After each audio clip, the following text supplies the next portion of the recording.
காது கேட்கா தன்மையுடன் பிறக்கும் குழந்தைகளை உடனடியாக கேட்க வைத்து மொழியேறும் தன்மையை கொண்டு வைத்து அவர்களை பேச வைக்கும் முறை. சத்தங்களுக்கு அவங்களுக்கு ஒரு ஆர்வம் வரணும், கேட்குற தன்மைக்கு ஒரு ஆர்வம், ஒலிகளுக்கு மேலும் ஒரு ஆர்வத்தை கொண்டு வந்தோம்னா 20 டெசிபல்களுக்கு மேலே ஒலி உணரும் தன்மை வேண்டும் என்றால் அது காது கேளாமை என்று வகைப்படுத்தி கொள்ளலாம்.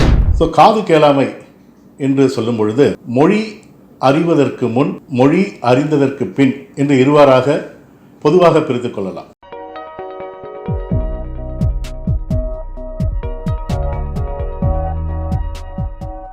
நான் டாக்டர் பாரதி மோகன், காது மூக்கு தொண்டை நிபுணர், சென்னை மருத்துவக் கல்லூரியில் பேராசிரியராக பணியாற்றி வருகிறேன். இன்றைக்கு நான் உங்களோடு பகிர இருப்பது காதுவால் கருவி என்று அறியப்படுகிற காக்லியர் இம்ப்ளான்ட் என்று சொல்லப்படுகிற அறுவை சிகிச்சை முறை பற்றி உங்களோடு சிறிது விஷயங்களை பகிர்ந்து கொள்ள விரும்புகிறேன். ஸோ காது கேளாமை என்று சொல்லும் பொழுது மொழி அறிவதற்கு முன், மொழி அறிந்ததற்கு பின் என்று இருவாறாக பொதுவாக பிரித்துக் கொள்ளலாம். மொழி அறிவதற்கு முன் என்பது மிக மிக அவசர நிலை காது கேளாமை நிலையிலே. மொழி அறிந்ததற்கு பின் வரும் காது கேளாமை ஒரு சாதாரண காது கேளாமை சிகிச்சை முறையாக போய்விடும். மொழி அறிவதற்கு முன் என்று சொல்ல வரும் பொழுது அது பெரும்பாலும் குழந்தைகளுக்கு, பிறந்த குழந்தைகளுக்கு பிறவியிலேயே வரும் காது கேளாமை தன்மையை உட்கொண்டது. அந்த பிறவிலேயே வரும் காது கேளாமை தன்மை பல வகைப்படலாம். ஒன்று, ஏன்னா காது கேளாமை அப்படின்னா அதுக்கு ஒரு அளவு முறை வேண்டும் அல்லவா. அதுக்கு முன்னாடி ஒலியுடைய அழகை நம்ம தெரிஞ்சுக்கணும். ஒலியை நம்ம டெசிபல் என்ற அலகினால் அளக்கிறோம். அந்த டெசிபல் 20 டெசிபல், அதில் அதுக்கு கீழே ஒலி உணரும் தன்மை இருந்தால் அது ஒரு சாதாரணமாக இயல்பாக காது கேட்கும் தன்மை, நார்மல் என்று சொல்லிக்கொள்ளலாம். 20 டெசிபல்களுக்கு மேலே ஒலி உணரும் தன்மை வேண்டுமென்றால் அது காது கேளாமை என்று வகைப்படுத்தி கொள்ளலாம். அதுக்கு மேலே நம்ம அதை வகைப்படுத்தணும்.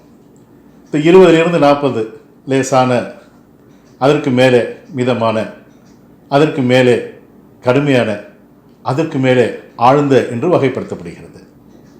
ஒரு பிறந்த குழந்தைக்கு லேசானதோ, மிதமானதோ, கடுமையானதோ, ஆழ்ந்ததோ எவ்வாறாக இருந்தாலும் குழந்தைக்கு ஒலியின் மீது ஒரு ஆர்வம் இல்லை என்றால், ஒலியால் அந்த நரம்புகள் தூண்டப்படவில்லை என்றால், ஒலி சார்ந்த மூளை செல்கள் தூண்டப்படவில்லை என்றால் 6 மாதங்களுக்குள் அச்செல்கள் செயலிழந்துவிடும். எனவே கேட்கும் தன்மை குழந்தைக்கு என்பது ஒரு அவசர நிலையாகும். ஆகையினால் 6 மாதத்திற்குள் அப்பிறந்த குழந்தையின் ஒலி உணரும் தன்மை, காது கேட்கும் தன்மையை உடனடியாக அறிந்து கொண்டு, அது எந்த நிலையில் இருக்கிறதோ அதை தெரிந்து கொண்டு அதற்கு தகுந்தவாறு சிகிச்சை முறைகளையும், நடத்தை, பிஹேவியரல் தெரப்பி என்று சொல்வோம், நடத்தை முறை சிகிச்சைகளையும் செய்துவிட்டால் நாம் குழந்தையை கேட்கும் தன்மையும் மொழி அறியும் தன்மையையும் கொண்டு வந்து விடலாம். ஸோ இதுதான் இந்த பேட்டியோடைய ஒரு முக்கியமான அம்சமாக நான் கருதுகிறேன். ஏனென்றால் இளம் தம்பதியர்கள், இளம் தாய்மார்கள், அவர்கள் ஒரு மன வாழ்க்கைக்கு உள்ளே போய் ஒரு முதல் குழந்தை பிறக்க வரும் பொழுது அவங்களுக்கு ஒரு பெரிய எதிர்பார்ப்பு இருக்கும். ஆனால் இந்த மாதிரி பெரிய பெரிய விஷயங்கள் அவங்களை அறியாமல் இருப்பார்கள். ஆகையினால அரசாங்கமே, WHO போன்ற உலக சுகாதார நிறுவனங்கள் மற்றும் குழந்தைக்கான சிகிச்சை முறைகளை சொல்லக்கூடிய joint commission for infant health என்று சொல்லக்கூடிய அமைப்பு, இவைகளெல்லாம் சொல்லக்கூடிய ஒரு முறை என்னவென்றால் யுனிவர்சல் நியோனேட்டல் ஹியரிங் ஸ்க்ரீனிங். பிறந்த குழந்தைய 2 நாட்கள், ஒரு நார்மல் டெலிவரின்னு வச்சுங்களேன், 2-3 நாளில் அவங்க டிஸ்சார்ஜ் ஆகிடுவாங்க ஹாஸ்பிட்டல்லேருந்து. ஸோ அவங்க ஹாஸ்பிட்டல்லேருந்து டிஸ்சார்ஜ் ஆகிறதுக்கு முன்னாடியே அந்த குழந்தைக்கு ஒரு செவி உணர்வு பரிசோதனை செய்துவிட வேண்டும். அது காதொலி வீச்சு, ஆட்டோ அக்கோஸ்டிக் எமிஷன் பரிசோதனை என்று சொல்லப்படுவது. மிக மிக எளிமையான ஒரு பரிசோதனை முறை. ஒரு சில நொடிகள் தான் தேவைப்படும். ஸோ அந்த நொடிகளுக்குள் நம்ம குழந்தையுடைய காது கேட்கும் தன்மை எந்த நிலையில் இருக்கிறது என்பதை கண்டுபிடித்து விடலாம். ஸோ அங்கே அந்த டெஸ்ட்டில் பாஸ் ஆகிற குழந்தைகளை நம்ம விட்டு விடலாம். ஏன்னா அது வந்து 20 to 30 டெசிபல், நான் ஒலி அழுக சொன்னேன் இல்லையா, அதுக்கு கீழே உணரும் தன்மை உள்ளவர்கள் என்று அர்த்தம். அந்த டெஸ்ட்டில் அவங்க பாஸ் பண்ணவில்லை என்றால் அடுத்த டெஸ்ட்டு 1 மாதத்திற்குள் செய்துவிட வேண்டும். அதில் ஏதாவது நம்ம மிதம், லேசானது, கடுமை ஏதாவது நம்ம கண்டுபிடித்தோம் என்றால் அதற்குரிய சிகிச்சை முறைகளை 3ஆம் மாதத்திலேயே நாம் ஆரம்பித்துவிட வேண்டும் என்பது மிக மிக மிக முக்கியமான தகவல். யாருக்கு செல்ல வேண்டும் என்றால் இளம் தம்பதியர், இளம் தாய்மார்கள். ஆஸ்பத்திரி விட்டு சீக்கிரமாக வெளியில் வரணும்னு நினைக்கிறத விட குழந்தைய எல்லா அந்த சிகிச்சை நான் சொல்ல மாட்டேன், அந்த ஸ்க்ரீனிங் டெஸ்ட் அவைகளை கடந்து விட்டு தான் குழந்தைகளை நம்ம வீட்டுக்கு அழைத்து செல்ல வேண்டும் என்பது முக்கியமான தகவல்.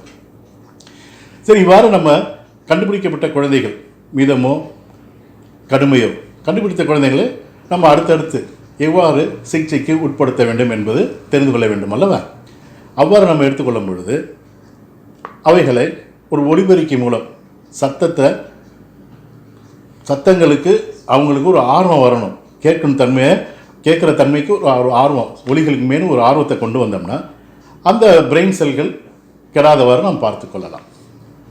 கொஞ்சம் கொஞ்சமாக அவங்களோட மொழி அறியும் திறனை நம்ம வளர்த்து கொள்ளலாம்.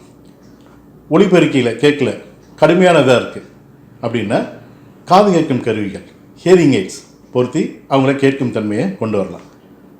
காது கேட்கும் கருவி பொருத்தியும் கேட்காத ஆட்கள்னு இருப்பாங்க இல்லையா, அவங்களுக்கு தான் காதுவால் அறுவை சிகிச்சை என்று சொல்லப்படுகிற காக்லியர் இம்ப்ளான்ட் அறுவை சிகிச்சை செய்யப்படுகிறது.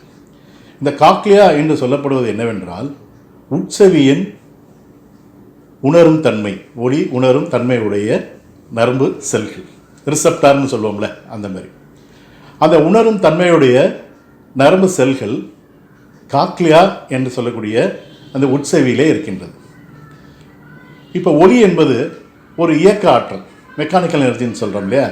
இந்த காக்லியோடைய வேலை என்னன்னா அந்த இயக்க ஆற்றலை எலக்ட்ரிக்கல் எனர்ஜி, மின்சக்தியாக மாற்றுகிறது. அந்த மின்சக்தியாக மாற்றுகிற வேலையை தான் அந்த காக்லியா உள்ள அந்த ரிசப்டார் செய்கிறது. அந்த ரிசப்டாரில் இப்போ வேலை செய்யலை, நம்ம டைரெக்டாக அந்த நரம்பை தூண்டி விடணும். எப்படி தூண்டி விடணும்? வெளியில் உள்ள ஒலியை மின்சக்தியாக மாற்ற வேண்டும். அந்த மின்சக்தியை நரம்புகளுக்கு நேரடியாக கொண்டு செல்ல வேண்டும். அங்கனம் கொண்டு சென்றால் அந்த இயல்பாக இருக்கக்கூடிய, நார்மலாக இருக்கக்கூடிய நரம்புகள் அதை கடத்தி கொண்டு போய் மூளை செல்களுக்கு கொண்டு போய் அந்த ஒளியை உணர வைக்கக்கூடும். ஸோ காக்லியர் இம்ப்ளான்ட் என்பது ஒரு முக்கியமான சிகிச்சை முறை. பிறவிலேயே ஆழ்ந்த காது கேட்கா தன்மையுடன் பிறக்கும் குழந்தைகளை உடனடியாக கேட்க வைத்து மொழியேறும் தன்மையை கொண்டு வைத்து அவர்களை பேச வைக்கும் முறை.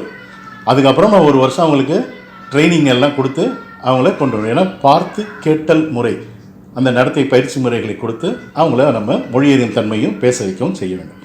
இது ஒரு அவசர காலம், அவசரமாக பண்ணக்கூடிய. அப்போ நம்ம எவ்வளவு சீக்கிரமாக இந்த காது கேட்கா தன்மையை கண்டுபிடிக்கிறோமோ இந்த சிகிச்சையுடைய பலன் அவங்களுக்கு கொண்டு போய் சேர்க்கலாம். அது வாய் பேசலை, காது கேட்கலை, வாய் பேசலை, ஊமையாக இருக்கிறாங்க அப்படிங்கிற விஷயத்தை நம்ம தவிர்க்கலாம், 100% தவிர்க்கலாம். இது வந்து ஒரு சக்ஸஸ். இதனுடைய எப்படி இது வெற்றியான சிகிச்சை முறையான மிக மிக மிக வெற்றியான சிகிச்சை முறை. ஏனென்றால் இது அயல் நாடுகளில் 1980களிலிருந்தே மேற்கொள்ளப்படுகிற ஒரு சிகிச்சை முறைகள். நாம் கொஞ்சம் கொஞ்சமாக இந்தியாவில் 1995களில் வந்தது. இப்போ நம்ம 2024 இருக்கோம்.